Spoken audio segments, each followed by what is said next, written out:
The Supreme Court came to the rescue of some Nigerians with its judgment on the Naira Redesign hardship. As such, the Speaker of the House of Representatives, Femi Gbajabiamila, has hailed the Apex Court for invalidating the deadline for the policy introduced by the Central Bank of Nigeria, CBN, and extended its date to 31st of December. Gbajabiamila noted that the CBN must comply with the judgment. Meanwhile, President Muhammadu Buhari has apologized to Nigerians over the pains inflicted on them by the policy. By now, the Supreme Court spoke on Friday, Jide. Yes. And it was a landmark judgment. 7-0. 7-0. You know, they were unanimous in just their like judgment. Manchester United. Yes, it was. My Manchester United was disgraced yesterday. 7-0. Although this morning I saw one result says 7-10. That it has been adjusted by INEC. Liverpool people that they said Liverpool had 7, Manchester had 10 overnight. They have been unfair. We know where that is. The bad losers who are doing that. It's the bad losers. Oh God, Nigeria. We were beaten. If people imagine that it's such a strange thing to put 7 goals past the goalkeeper. Or 8 or 9. Manchester United put 8 goals past Arsenal now, and the heavens didn't fall. Even this mid-table club now, Liverpool, they were beaten 7-2 by ordinary Aston Villa. So these things happen, you know. These things happen. I will give you the chance to come back to Manchester United. We are talking about the Supreme Court judgment. You know, you see the thing. Wait. They said that we must talk about the 7-0. Are we not talking about it now? They are the ones who said we must talk about it. That because they beat my team, we will not talk about it. Are we not talking about it? 7 justices. No dissent. No dissent. No, but I refusing to reply even with a goal. That one equals no dissent as well. So, looking at it, for that matter and everything, because a lot of people felt that, then the federal government gets to Supreme Court, maybe the CBN and everything will get respites, that, they have the almighty power over monetary policy and they can do and undo.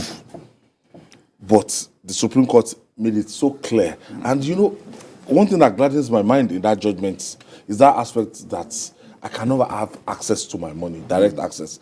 You can't be telling me that per week I can just get, like, the maximum I can get, is it 500,000 naira? That was before. That was later on, you cannot get more than 2,000. You are lucky. They will look, bankers will just look at the crowd and tell you, okay, you take 1,000. That's what they reduced it to. You know, that's what they reduced it to. There is no reason the Supreme Court ruled that it is against the Constitution. Because you entered into a contract with these banks. Banks can't decide unilaterally to say today you cannot take more than so amount. Tomorrow again they will change it. The same man will tomorrow again he will say no, you can only take money from ATM galleries. And he ought to know that in our country, we don't even have up to 30,000 ATMs. To serve 200 million people. So where would if we are up to 200 million?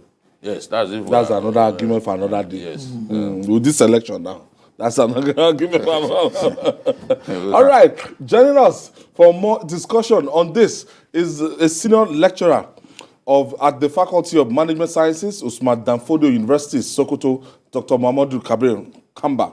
Thank you for staying with us. Thank you for having me. He's also the technical advisor to the Kebbi States on industrialization and entrepreneurship. Thank you for joining Journalist Hangout today. Thank you once again. It's my pleasure. All right. We've been going through a lot as a country. How will you describe the impact that this Naira redesign policy has had on businesses, especially agriculture and generally the GDP of our country? Thank you for that question, Babajide. I've had a number of discussions on several other TV stations. I've always insisted the political, the economic, and social costs and benefits of such a policy. No one will doubt the fact that there have been significant positive changes in the polity. You cannot doubt that, especially if you are from the part of the country where I come from, northern part of Nigeria. There are many times where many villages are ransacked, hundreds of people are killed, so much wealth is destroyed, people's lives are disrupted. Now, in the last 1.5 months, 2 months, nobody will doubt the fact that that has changed. And I think, regardless of how difficult it has been for Nigerians, regardless, a single man's life is more important than the pain that we're going through. And if you are from Kebbi, Sokoto, or Zamfara, most importantly, Zamfara, Sokoto State, you will see clearly that banditry and so much criminality has reduced by like 80%, which is more important to us than the issue of Naira redesign and the cashless policy. I can tell you that I am more concerned with the life of our people and their livelihood than the pain we are going through. Like I insist, good things never come easy. You can't get to El Dorado, easily. And Nigeria has come a very long way. We are pained. We are pained with what is going on in this country. I can tell you there was a time I could not travel to Kaduna for 8 months simply because I was scared of going on the road. Even if I fly to Abuja, I will have to go through the road to Kaduna, and I wasn't going to take that risk. So many things have been disrupted as a result of this banditry and crime that has been taking up in Nigeria. And I can tell you, as entrepreneurs today should take advantage of this policy. They should, and they have. And I can tell you, in Kebbi, you can buy tomato without cash. You can buy Maggi without cash. And we are doing very well in Kebbi State. I can tell you, in the last 4 years, as a government, we have, ensured that rural women are formally engaged in the financial system. And in the last 1 year, we have included about 100,000 rural women. And we are doing more. Before the end of our administration, we have a target of empowering and ensuring that rural women are financially included, about 400,000 of them. So this is what we have been doing. And I think we have been very well. As a country, there have been challenges. And once, like I said, there's a change from a particular state to another state, there will be a point of disruption. And this disruption can last a very long time depending on how we quickly adapt to the new situation. So perhaps as a country, there are so many things we have not done rightly for a very long time, for ages, and that is why it has become so very difficult for us to change to a new way of life. But I hope that the new administration will sustain such a policy in the interest of Nigeria. And if you talk about GDP, we cannot quantify our GDP because about 80% of Nigerians are not financially included. So imagine if they were, you can tell that our GDP will be high. It will be very, very high. I have noticed some changes as a result of the Supreme Court judgment. Immediately the judgment was passed, the Naira fell, the dollar rose. During that period, the Naira value was rising. And I am confident that if we sustain this in the next 4 or 5 years, we'll be where we were 30 years or 40 years ago, where you carry your Naira and travel to any part of the world and spend it. The Naira will have value. Unless we understand this critical issue as a nation, we are going to be where we are. Imagine what this policy will do to corruption, how it will reduce corruption at the government level by a very big margin. And I'm sure that, Babajide, you know that is one of our major problems as a nation. You are put as a chief executive and a lot of money is put under your care, and then you become a billionaire overnight, and there is nothing anybody can do about it. Now, here is a single policy that is about to control this menace. As a nation, we need to support it. And I hope that people that are so aware, like you, who are always on TV, have watched your program so many times and I'm impressed with your capacity. And I hope that you will understand that this thing is good for Nigeria. Regardless of what pain we get through, we have to take the pain because we have consumed our today yesterday, and we have to make sure that our tomorrow is better for our children. There isn't any way. Imagine the amount of money this government has spent to acquire hardware for the military. Imagine the thousands of bandits that have been killed. Yet every day there are new bandits because there is so much money in abundance. In fact, at a time we had information that criminals from West Africa find Nigeria a very viable place for crime. And they kept on coming in. At the time, we believed that these criminals are not Nigerians. Now, there is no money to buy a human being. That is what it is, because people are stolen, are kidnapped, and taken into the bush, and a lot of money is taken to them. You cannot fight that with any bullets. You cannot fight that with any bomb. You need technical measures to fight that. And here we are, in a month or two, 80% of that crime has reduced. So I want to congratulate this administration. I must congratulate President Buhari for taking that bold initiative, for sustaining it and ensure. I mean, look at the outcome of our democracy. Look at how beautiful, how interesting it is. And I can show you the next administration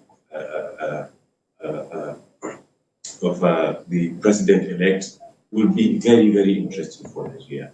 There will be a series of debates in the National Assembly because there is diversity in the National Assembly, what we didn't have before. Imagine what happened in Rivers, what happened in Lagos, what happened in Kano. I mean, many things we never anticipated. And I congratulate President Buhari for standing very firm to his principles. I congratulate him, and I believe and I hope that one day we'll look back and realize that he is part of what has made Nigeria great. I also want to use this opportunity to congratulate my president-elect, President Tinubu. I am confident that he will do the utmost best. He will do what is right for Nigeria. I hope that he does not reverse this policy. I beg that he does not reverse this policy. Doctor, for the lives that have been lost. Doctor, Yes.